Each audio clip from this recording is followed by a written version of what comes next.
What's up YouTube? It's Murphy55 coming to you with another Madden 23 video, and today we're going to be looking at the players that were just released by EA today that'll be available upon release. These are going to be the top 10 Core Elite Cornerbacks and the top 10 Core Elite Strong Safeties and Free Safeties in the game here. So definitely take a look at these guys. I'm going to look at the speeds, the overall stats, and which players you're going to want to target on your team. Check it out.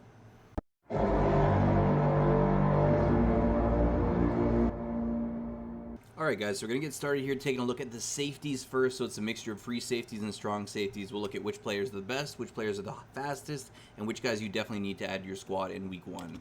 So starting off, guys, the best overall safety in the game this year is going to be Kevin Byard, 88 overall. Kind of surprising here. I've never really thought of him as a super elite player here, but he's got 85 speed, which seems to be the upper crust as far as speed goes amongst these core elite players.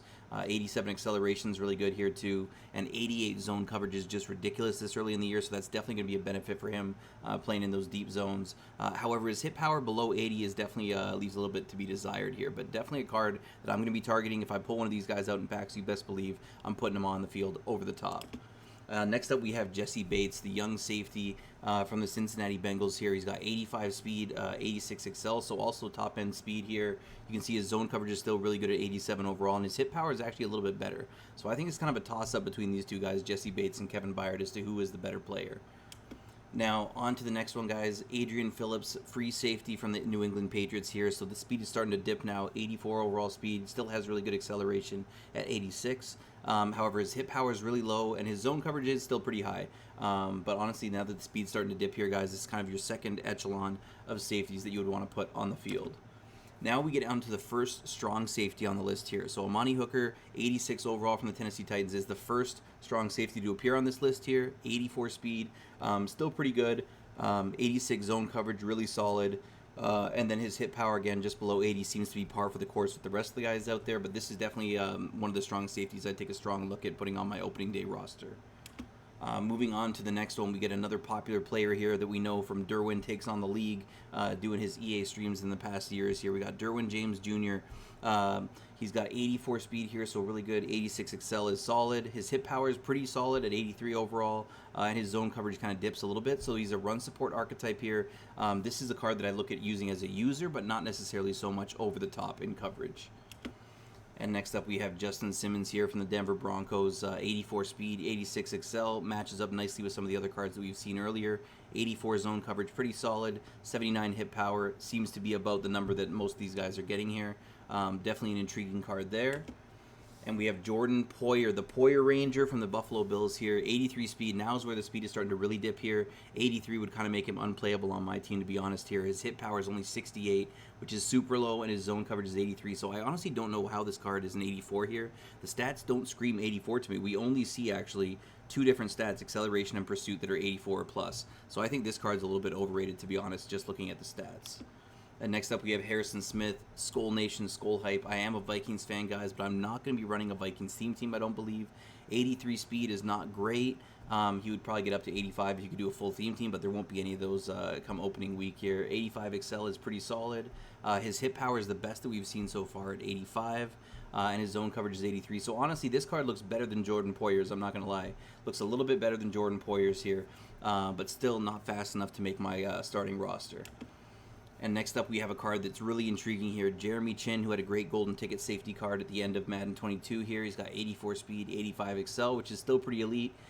His hit power is not great. His zone coverage is not great. But the fact that he's, I believe, 6'3", definitely makes him interesting at this position. Somebody that I might look to using if I can't afford some of those upper echelon guys at the top of the list, like Amani Hooker or like Jesse Bates. Now on to the last one here, guys. 6'4" J-Ron Curse from the Dallas Cowboys, and this one really you got to use as more of a linebacker here. He's only 82 speed, the slowest guy we've seen on this list here. 83 excel.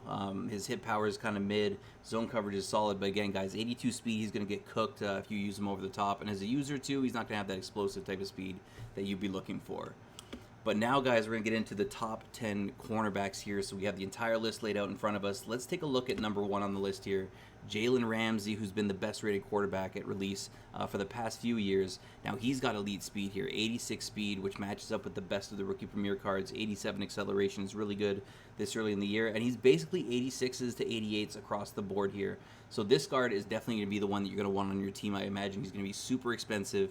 However, with the early promos coming out in the year, it wouldn't be surprising if these Core Elite players get surpassed really, really early into the game before September's even over. And next up, we have J.C. Jackson. I was honestly a little bit surprised to see him this high on the list here. He's got 85 speed, so just a hair slower than Jalen Ramsey. He's got really good acceleration, really good man coverage and zone coverage. Yeah, honestly, this card looks really good too. But again, kind of a guy that I didn't really think of in that upper echelon of elite cornerbacks in the league. Next up, we have Xavier Howard from the Miami Dolphins here, and here we get a huge dip in speed. He's got 83 overall speed, which is super low. Honestly, I can't see him making my squad with that kind of speed. He's got good jumping, good man coverage, not great zone coverage, really solid excel, but this card to me looks super mid for an 86 overall. I think, again, you look at the stats, only acceleration is 86 and above. How is this card really an 86? I personally don't get it. I'm going to take a pass on him. And next up, we have Trevon Diggs. Speed is back up to 85 with him, which is really good. Just a hair slower than Jalen Ramsey. His acceleration and agility is not great, but he does have really good jumping. And his zone coverage is solid too, which for me is good. I like the zone archetype cornerbacks because I run mostly zone. I rarely run man coverage. So this is a card that I'm definitely going to give a look to if I pull him out of a pack early on in the game. And next up, we have Denzel Ward, who kind of got sold on his speed. They gave him 84 speed here. I feel like he's normally one of the faster cards in the game at the cornerback position. Last year, he was one of the fastest with his 83 Core Elite, I believe. He's got 86 acceleration, which is really good. His man coverage is good. Everything else is pretty mid here. But I think this year I'm going to pass on Denzel Ward. I think 85 is going to be the kind of cutoff point for speed that I look for in my secondary this year. Next up, we have Tre'Davious White here, cornerback for the Buffalo Bills. And again, back up to 85 speed, 86 excel. This guy's looking like he's going to be a burner. He's going to be able to cover the speedy threats on the outside. He's got 86 zone coverage, which is really good here. I like he's a zone archetype guy. Jumping is not great, but other than that, this looks like a really solid card. Tre'Davious is definitely going to be one of the guys that I target for my team.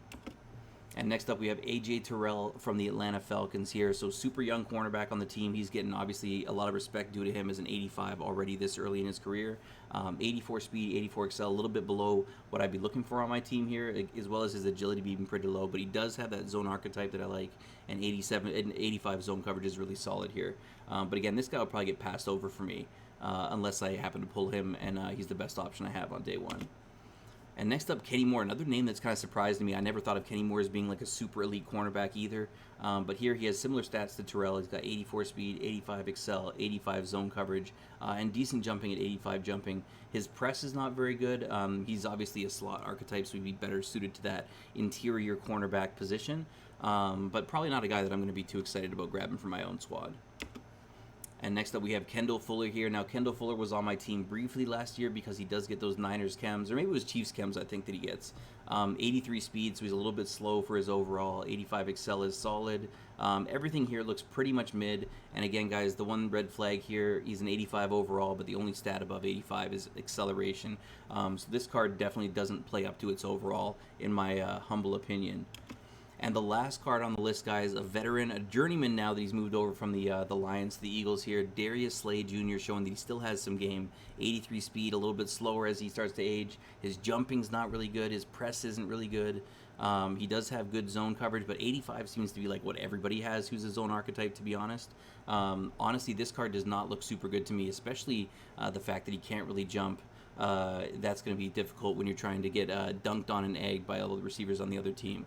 So this is another one I'd pass over, but I feel like overall we got a whole bunch of really good defensive back cards given to us. But I do think that my own secondary is going to be a mixture of some of the core elites if I pull really high ones, but mostly the rookie premier players that I get from using my tokens.